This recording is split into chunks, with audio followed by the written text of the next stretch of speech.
The Annals of Richfield by Dr. Henry A. Ward. Early habitations. Here and there in the neighborhood are evidence of habitations of an early date.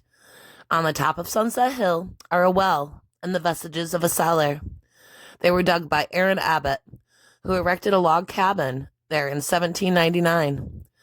On the east side of Canandaigua Hill stood the home of Franz Frieba, at a spot marked by an ancient cellar.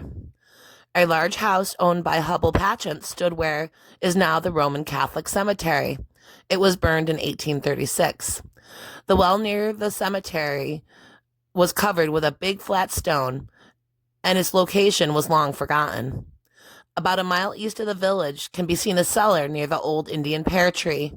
Here stood the log house of Conrad House. From this humble cot, the Indians under Joseph Brant in 1777 or 78 carried away captive Mary, a 13-year-old daughter. For years she was mourned as dead. However, she appeared in this region about the beginning of the century, bringing with her a daughter, her child by her Indian husband. They stayed here about for 10 or 12 years, then disappeared, probably going to the Mohawks in Canada. The half-breed daughter was named Mary Manton.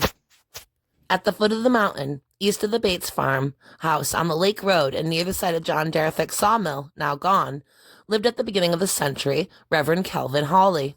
Later, Rufus Hopkins and the Bonds lived there. Further up the gorge reside the Jacksons. Near the orchard that stands at the foot of Gunset Hill was the house in which the Wheelers lived. This, for a long time, was the home of G.R.T. Hughes.